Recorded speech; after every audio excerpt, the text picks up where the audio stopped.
Hello and welcome to Learn, Do, Become Radio. I'm April Perry. We help people who are drowning in the details of life to create simple systems so they can do what matters most. My goal is for you to feel calm and organized and peaceful, and I want you to wake up excited and go to bed content. And I hope that you will immerse yourself here in the Learn, Do, Become community and come visit us. If you go to learndobecome.com/connect, you can find all the best ways to dive right in. So today we're talking about courage instead of fearing failure. I hear about this topic all the time. We just started our 4 weeks to finish group. I'm in love. I love our community so much. It really is fun to do podcasts and videos and things like that. But when I actually get to see you face to face, and when I get to work with you and hear what you're thinking and talk with you, it really means so much. So I love this group we get to work with, and I love all of you, however you're participating here at Learn, Do, Become. But it's really common to fear failure, to pause, to think, I don't know, can I build a command central? Can I trust you guys? Can I get organized? What if it doesn't work?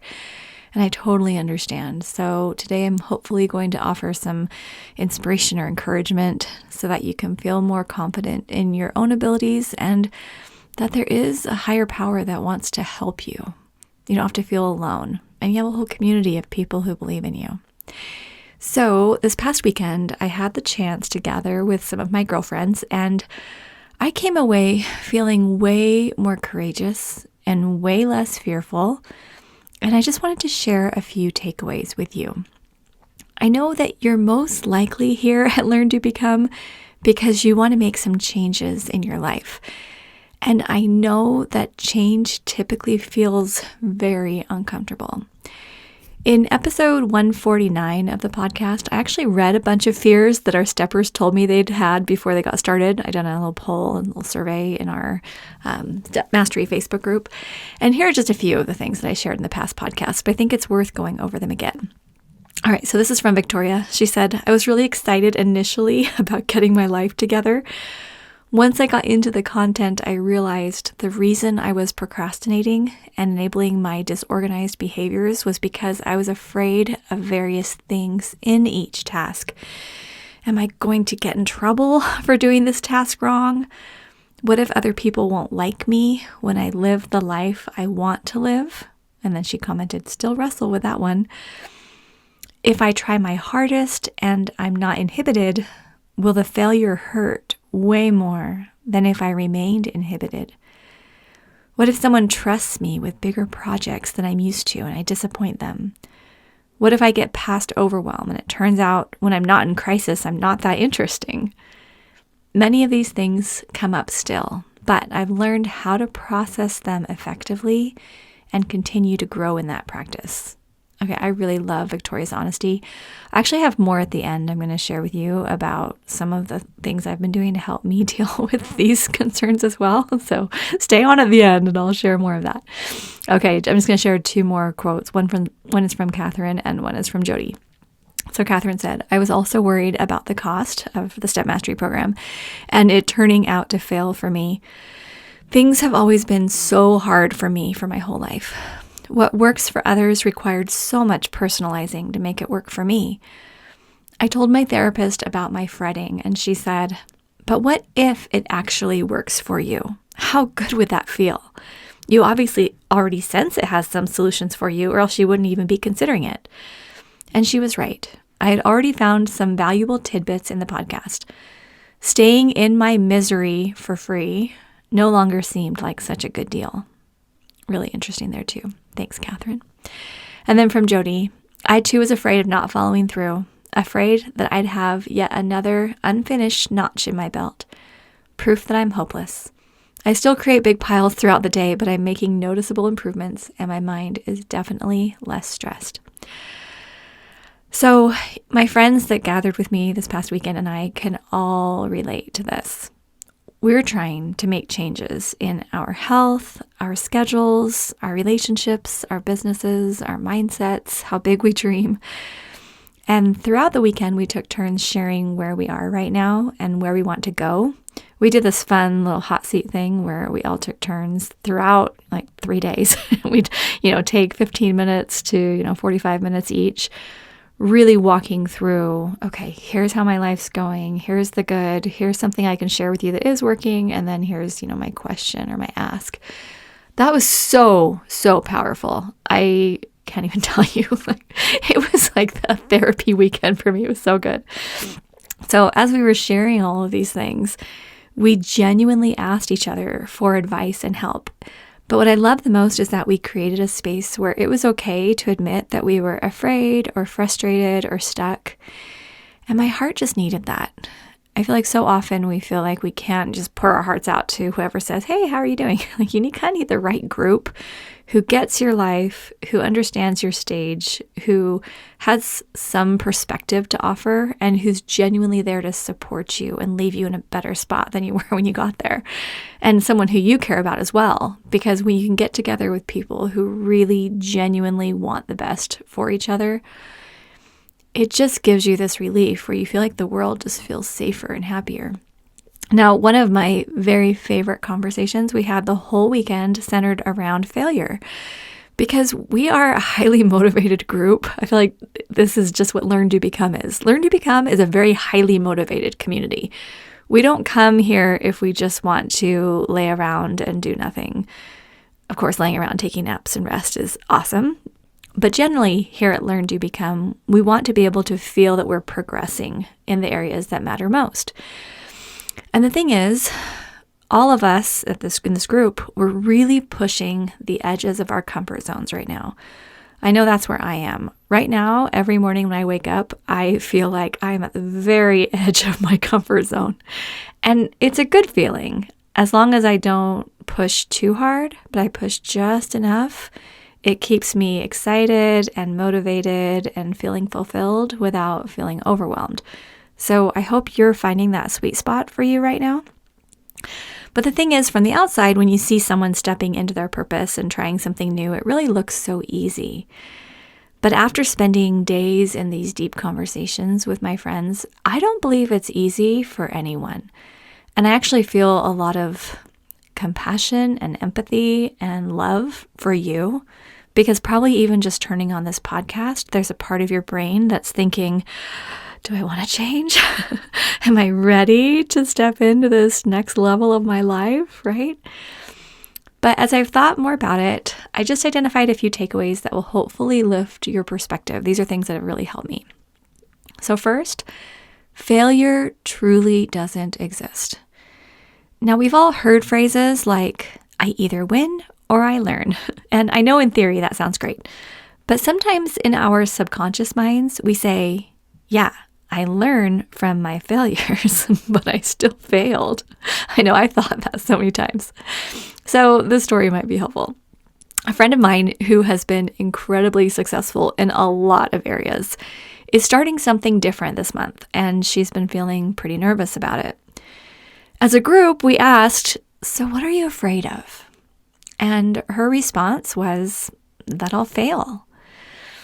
So first we talked about how there's no such thing as 100% failure or 100% success. That's kind of the all or nothing thinking that we talk about and some of the things I've learned from Dr. David Burns. You can't say this person failed, this person succeeded. There's such a spectrum and there are so many facets, right? But when we pushed a little deeper, we asked her, well, then just tell us, what would that failure look like? Define to us, if you're going to fail, what is that? Tell us what that is. So she paused for a moment and then replied, well, I don't really know. I guess I would be a failure if no one showed up, meaning to her new venture. So we talked about the logic of that for a while, because right now, she's put in the foundation. She's put in the work. She literally has hundreds of thousands of people who already appreciate her work. And I think she could see it was a stretch to believe that absolutely no one would show up, right? But then we did explore her worst case scenario, which was basically that her new project wouldn't be as successful as she wanted it to be, and she would need to pivot and do something differently. I want you to pause for a moment and think about your current situation. Is there something you're afraid of?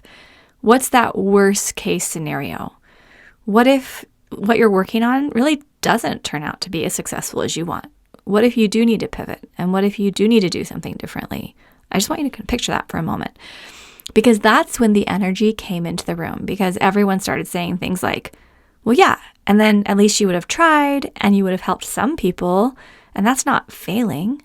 And even if no one does show up, then you know it doesn't work and you can try something new. And as we all shared our encouragement toward this specific friend, I think we were actually secretly telling ourselves the same thing, and it was really sweet. I actually have had several things I've tried where hardly anyone showed up. Maybe I didn't, position it correctly. Maybe it wasn't really solving a need. Maybe I didn't talk about it enough. Maybe it just wasn't set up optimally. I don't know. I've had a lot of things I've had to pivot from. If you went back and looked through my whole list of things I've tried and things that didn't work out, I think you would be actually surprised that I kept going. But the thing is, because I did keep going, now we have so many people. We have tens of thousands, hundreds of thousands of people who have shown up in different, parts of our community and our efforts. And the ripple effect, seeing what you're doing in your families, in your homes, in your communities, in your, businesses or organizations, it's amazing to watch. Okay, second takeaway. If something happens that was truly out of our control, or because we did something based on the knowledge we had at the time, or if we make a mistake, those also are not failures. One day, I thought I'd give my two girls, they were then 9 and 7, haircuts. And I'd never given a haircut before, but I figured, it couldn't be that hard. So after I trimmed it, it didn't look even. So I kept trying to even it up. And then before long, I just had to stop because it wasn't getting any better and we were running out of hair. I just thought, oh my goodness, I just can't keep going. I gotta stop. So Eric got home and the girls ran to show him their haircuts. And at first he thought it was a joke, like we'd kind of pinned up their hair because they said, Dad, look at our haircuts. And he kind of thought, haha, take out the pins.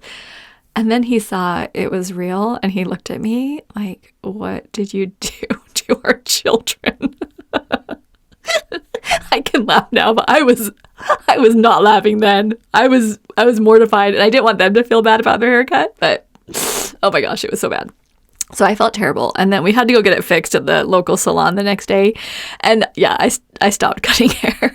That was not a great success story. But you know what? I did the best I could. And I decided it was worth it to hire someone to help us from that time forward. And I don't call that a failure. Yes, it wasn't optimal, but not a failure.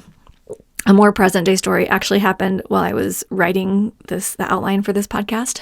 So I flew home from my girls' weekend, and due to Eric's schedule and the weather and everything, it just made sense for me to take the train home from the airport. And I actually like the train. They have Wi-Fi on it. It's calm, relaxing. I don't have to worry about traffic. It's nice.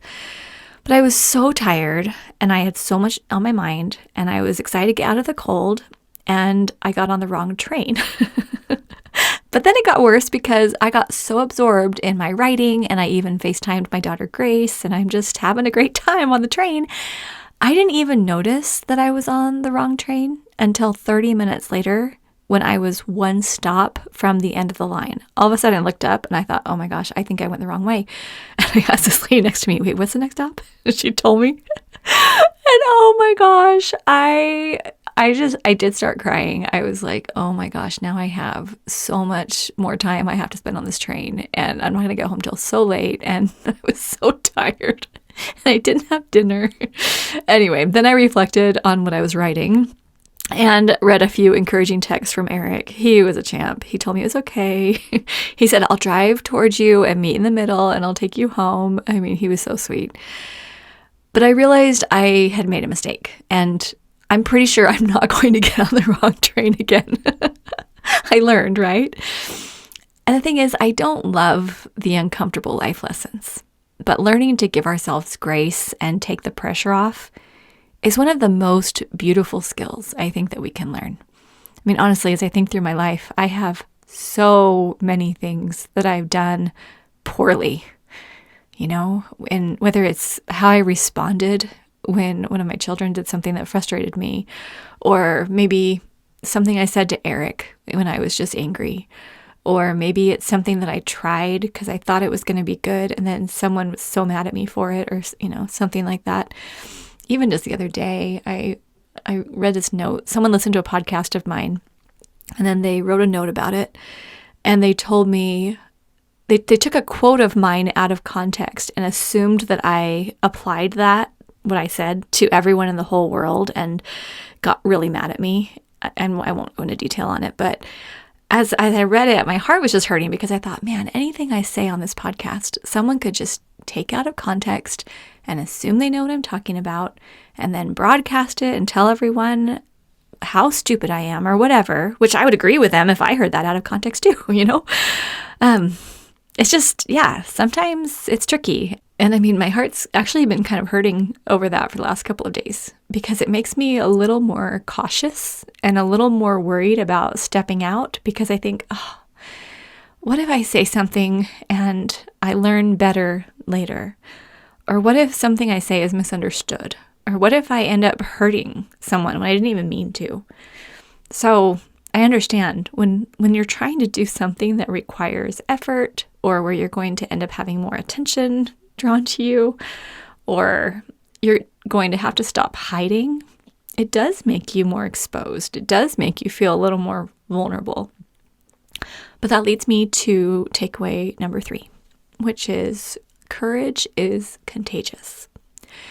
So at this women's retreat that I went to, as we were saying goodbye and closing up our last conversation, we were just all sharing, just informally, why this event had been so meaningful for us. And that friend of mine who had been afraid of failing said, being around everyone this weekend actually convinced me that I can do this. And I get choked up just thinking about that, because we all know she can. None of us had any doubt. We're all looking at each other like, why is she doubting herself? We know she can. But she just needed to believe it. And I think it's the same inside our community here at Learn to Become. I go into the Facebook groups just about every day to see what's happening and to read through the questions and success stories. And I'm constantly just taking screenshots and sharing it with Eric and reading things and just finding such joy in what you're doing. And I cannot tell you how many times I read something like, okay, you guys, I've been watching all your successes for a while now, and this is my first post, and I'm feeling really motivated, and I'm excited to be on this journey, and I know that I can get organized too. And whenever I read those, I just feel so much gratitude for that person who decided to take the next step, and for the community who so graciously supports one another, and for the chance I have to be a part of it. The road to launching Learn to Become back in 2015, and the road that Eric and I and our team have traveled since then, has been far beyond our comfort zones. And sometimes I ask myself if I would have started all this if I'd known how many challenges I was going to have to face. And part of me quickly says, no way. If I could have seen all the struggle, I would have chosen an easier route. But the braver part of me says 100%. Yes, I can hardly talk about some of my past experiences without breaking into tears as I relive the painful moments. But I don't believe that an easier way would have had the refining power to get me where I am today. And not that I'm finished or complete or anything like that, but the confidence and the capacity that I've developed through the hard things, it's probably very similar to you. Think about the areas where you are the strongest, and then think about what got you there. Because I guarantee it's those experiences you never would have picked. And it's the things that maybe you were just holding on day by day, thinking, how on earth am I going to get through this? But then you did, and you got stronger. And that's why you have so much to offer today. And genuinely, it has been your courage that has kept me going, because you have shown up and you've trusted us and you've labeled your folders and organized your emails and built your command centrals literally all over the world. And I get lots of emails and kind comments letting me know my work makes a difference, and I appreciate those. But I hope you know that you are making a huge difference for me. So I am sending lots of love as you become more and more courageous and less afraid of this non-existent concept called failure. And I encourage you, kind of a learn to become invitation. Think of that thing that's scaring you right now. And then maybe write a little note to yourself. I talked about my note to April Scared I did a while ago. Maybe write a little note to yourself, reminding yourself of the things that you've already come through, and reminding yourself that there really is no such thing as failure. And maybe also reminding yourself about the why. Why does it matter? And what if you did succeed? And how great would that feel? I'm doing the same thing. I have a meeting in a couple of days. I'm probably most nervous about this meeting because I'm basically asking for more help. I've been trying to keep things really small and kind of trying to put the brakes on a lot and trying to keep my work really manageable so I didn't feel overwhelmed. I didn't get sick. And I'm in a great place right now. I don't have any rashes. People who are new are like, why are you talking about rashes? Oh, this is not the first time.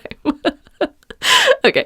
But anyway, I'm in a really good spot right now. I'm feeling very healthy. My body is very calm.